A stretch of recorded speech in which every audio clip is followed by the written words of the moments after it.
Shalom, selamat malam Bapak Ibu Saudara-saudari kasih Tuhan.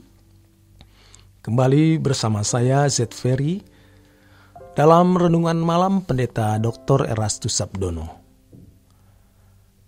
Malam hari ini bertemakan kesempatan untuk berubah. Mencari Tuhan artinya berusaha untuk mengalami Tuhan di dalam perjumpaan dengan Allah yang hidup dan nyata itu, serta berjalan bersama dengan Dia setiap hari. Dalam hal mencari Tuhan, pada dasarnya sama dengan berusaha untuk mengerti apa yang Tuhan kehendaki dan apa yang Tuhan rencanakan untuk kita lakukan dan kita penuhi dalam hidup ini. Tentu kehendak dan rencana Allah dalam hidup masing-masing kita itu berbeda-beda. Maka setiap orang harus menemukan apa yang kehendak Allah dalam hidup kita masing-masing dan apa yang Allah rencanakan dalam hidup kita masing-masing untuk kita penuhi. Jadi ketika kita hidup dalam kehendak dan rencana kita sendiri dan kita tidak merasakan, tidak mengalami perjumpaan dengan Allah, kita sebenarnya terhilang. Walaupun kita ada di lingkungan pelayanan. Namun kalau kita tidak mengerti apa kehendak Allah untuk kita lakukan, tidak mengerti apa yang rencana Allah untuk kita penuhi, dan kalau kita tidak mengalami perjumpaan dengan Tuhan, tidak berjalan bersama dengan Dia, sejatinya kita itu terhilang.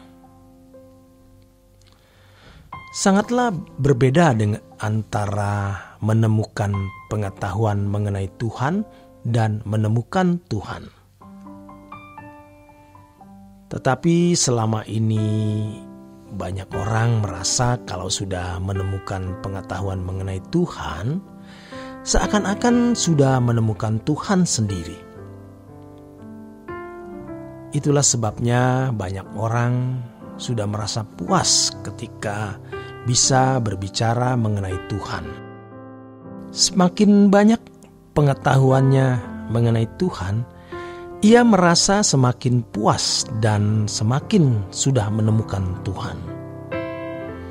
Biasanya orang-orang yang belajar teologi merasa lebih menemukan Tuhan dibanding mereka yang tidak belajar teologi. Karena mereka merasa semakin banyak ilmu teologinya, berarti semakin menemukan Tuhan.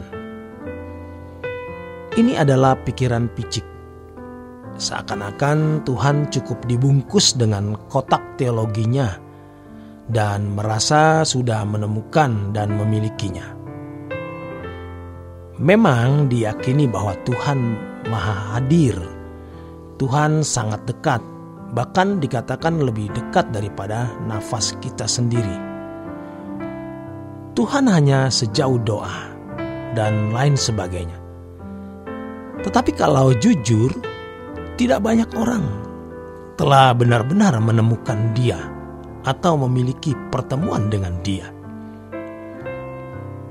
Bahkan tidak sedikit orang beragama, termasuk orang Kristen, yang sebenarnya belum menemukan Tuhan.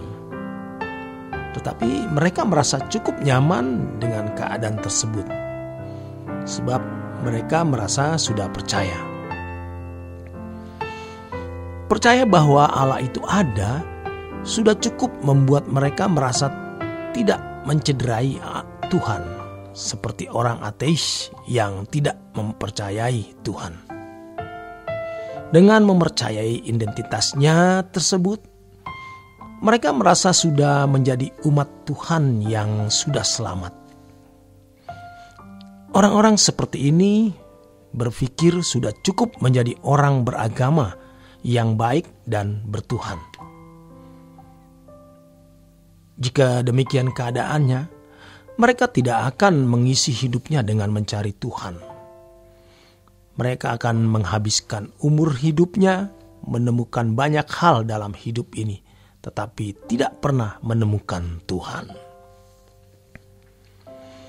Betapa jahatnya gereja jika mengesankan pula bahwa mereka sudah menemukan Tuhan dan tidak perlu khawatir menghadapi hidup di bumi ini serta kekekalan nanti.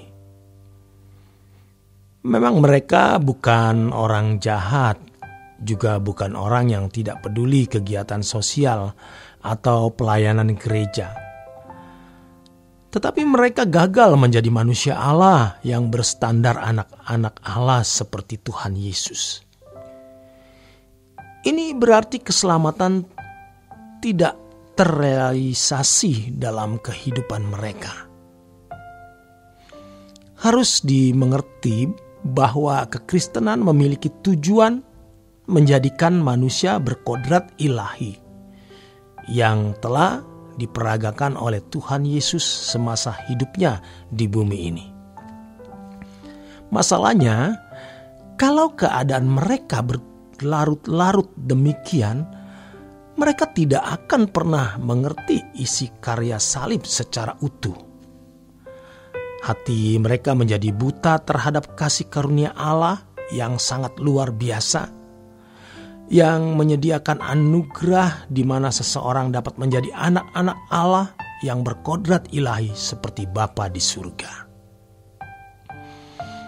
Mereka pun akhirnya tidak tertarik sama sekali menjadi anggota keluarga kerajaan surga. Mereka berharap dengan kualitas hidup yang mereka miliki, nanti mereka dilayakkan masuk ke rumah Bapa. Padahal yang Tuhan kehendaki adalah sempurna seperti Bapa di surga. Untuk ini, Allah sudah menyediakan fasilitas keselamatannya. Kalau orang percaya mau mengerjakan keselamatannya dengan takut dan gentar, maka kesempurnaan seperti Bapa pasti dapat dicapai. Kalau kesempatan untuk berubah dan bertumbuh dalam kesempurnaan berlalu, berarti mereka menyia-nyiakan keselamatan yang begitu besar. Ibrani 2 ayat 1 sampai dengan 3. Pada dasarnya mereka seperti Esau yang menukar hak kesulungan dengan semangkuk makanan. Ibrani 12 ayat 16 sampai dengan 17. Keagungan sebagai anak-anak Allah telah digantikan dengan kewajaran hidup seperti anak-anak dunia yang tidak memiliki kasih karunia di dalam Tuhan Yesus. Hal ini sangat memuaskan kuasa gelap. Sebab bagi kuasa gelap, yang penting adalah dapat mencegah umat pilihan menjadi sempurna seperti Bapa. Gagal menjadi sempurna seperti Bapa sudah cukup menggagalkan maksud keselamatan itu diberikan. Sebaliknya, hal ini akan sangat mengecewakan hati Tuhan. Sebab berarti kurban Tuhan Yesus bagi orang itu sia-sia. Oleh sebab itu, betapa berharganya kesempatan dan waktu yang Tuhan berikan. Mari gunakan dengan maksimalkan potensi dan kemampuan kita untuk berubah. Demikian kebenaran firman Tuhan malam hari ini. Selamat berjuang, selamat beristirahat. Tuhan memberkati.